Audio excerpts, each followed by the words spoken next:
ਦੀਪ ਸਿੱਧੂ ਦੀ ਅਚਾਨਕ ਮੌਤ ਹੋ ਜਾਣਾ ਕਈ ਰਹੱਸ ਖੜੇ ਕਰ ਗਿਆ। ਦੀਪ ਸਿੱਧੂ ਦੀ ਮੌਤ ਰਾਤ ਵੇਲੇ ਦਿੱਲੀ ਤੋਂ ਵਾਪਸ ਆਉਂਦਿਆਂ ਇੱਕ ਟਰੱਕ ਦੇ ਨਾਲ ਟੱਕਰ ਹੋਣ ਕਰਕੇ ਹੋਈ।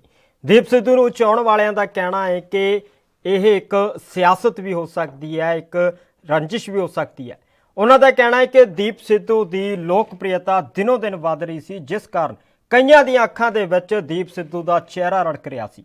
इस बाबत गलबात करने के लिए ते इस मामले की तह तक जाने के लिए साडी टीम ने पंजाब हरियाणा हाई कोर्ट के वकील रवि जोशी के नाल खास गलबात की है। आओ सुनते हैं की कुछ कहना उन्होंने।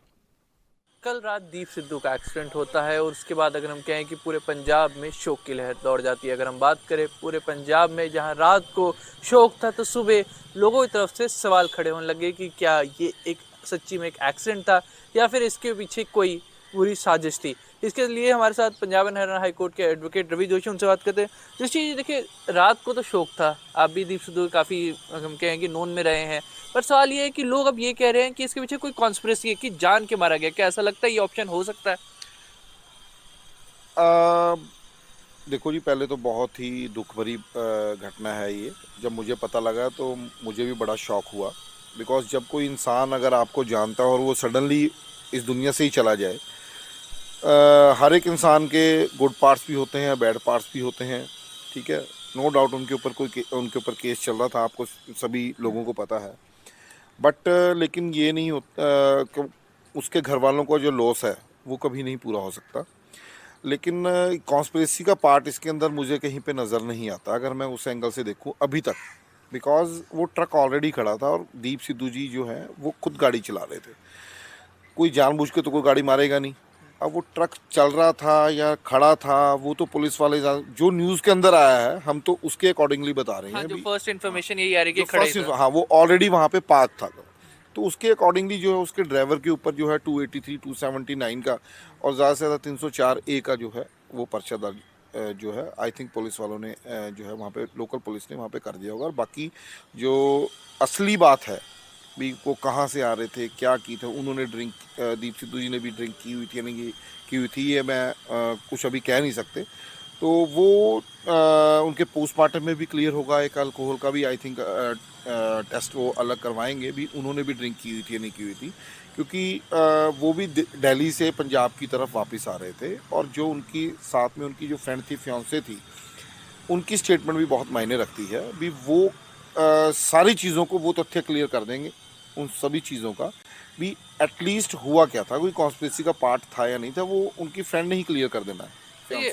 जैसे ये अगर ये बात करें, कितने महत्वपूर्ण होंगे उनकी जो फियांसे है, जो साथ में उनकी स्टेटमेंट, क्योंकि कई कंसिडर करें कि साथ में थे। अभी जैसे जानकारी आ रही है कि उनकी तरफ स्टेटमेंट दी गई थी, वो सो रहे थे उस टाइम जब एक्सीडेंट हुआ, तो क्या उसको नेगेट किया जाएगा इस स्टेटमेंट से कि उनकी प्रेजेंस, या फिर अभी इसके अलावा भी उनकी इंपॉर्टेंस है? नहीं, देखो जी, वो सो रहे थे at that time, she was sleeping, ठीक है ना। बट वो कहाँ से आ रहे थे, क्या किया, कहाँ पे, कहीं पे उन्होंने, दीप सिद्धू जी ने उनको कोई कॉन्स्पिरेसी वाली बात बताई नहीं बताई, मुझे खतरा है किसी से या नहीं है खतरा। वो नॉर्मली कहीं पे जाके आ रहे थे या कुछ उनको लग रहा था, क्योंकि कई वीडियोस जो हैं वो न्यूज़ के अंदर भी दिखाई जा रही थी भी, उन्होंने बोला भी नहीं मेरे को खतरा है लाइफ का। तो इस टाइम जो ये इंसिडेंट है, ये एक्सपेक्टेड था या नहीं था, वो तो वही बताएंगी ना, उनके फियांसे बताएंगे भी। हाँ भाई, उन्होंने उनसे कभी जिक्र किया था या नहीं किया था, या उस टाइम वो कहाँ से आए हैं, क्या किस लिए गए थे, क्या किया था, वो तो सारी जो चीज़ें हैं हम किसी की पर्सनल लाइफ में ताक झांक तो कर नहीं सकते। लेकिन एक्चुअल बात में तो एक्चुअल जो फैक्ट्स हैं वो तो वही क्लियर करेंगी भी एक्चुअल हुआ क्या था। रवि जी, एक और बात चल रही है, इसको ज़्यादा कॉन्स्पिरेसी थोड़ी इसलिए कंसिडर की जाए क्योंकि इलेक्शंस की वोटिंग 3 दिन में है। अगर हम कहते हैं एक बड़ा फेस थे, क्योंकि दीप सिद्धू, चाहे हम कुछ भी मांगे, यूथ आइकॉन बन चुके थे, पंजाब में उनका इन्फ्लुएंस लगातार बढ़ता जा रहा था, तो ये एक फैक्टर कंसिडर किया जा सकता है कि भले ही एक सिंपल एक्सीडेंट हो, पर शायद इसके चलते इस चीज़ को उतना हाईलाइट किया जा रहा है।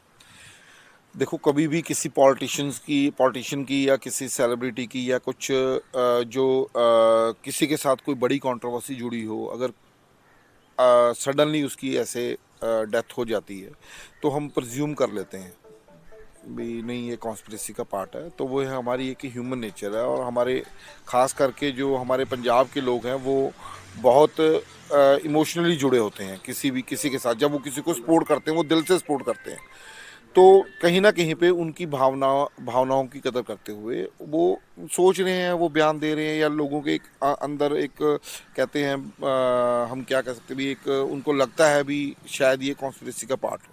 लेकिन ये कॉन्स्पिरेसी का पार्ट मुझे जो मेरे पॉइंट ऑफ व्यू से लग सकता है भी, अगर कोई ट्रक उसके उनकी गाड़ी के अंदर खुद लगा होता है, यहाँ पे तो वो खुद ड्राइव कर रहे थे, सो मैं उसको इस एंगल से नहीं देखता। बाकी तो इन्वेस्टिगेशन के अंदर सारा चीज़ें क्लियर होंगी भी कॉन्स्पिरेसी थी या नहीं थी, लेकिन कोई भी जानबूझ के खड़े ट्रक के अंदर गाड़ी अपनी नहीं मारेगा। Thank you sir. तो जैसा आपने खुद एडवोकेट रवि जोशी सुना कि सीधे तौर पे बोल दिया कि अभी तक किसी भी तरह से कॉन्स्पिरेसी थ्योरी का नहीं लग रहा, पर हाँ, छानबीन के बाद अगर कुछ नए तथ्य सामने आते हैं तब कुछ और अगर एंगल आ सकता है। अभी के लिए इतना ही। चंडीगढ़ से अमित कुमार, ANB न्यूज़।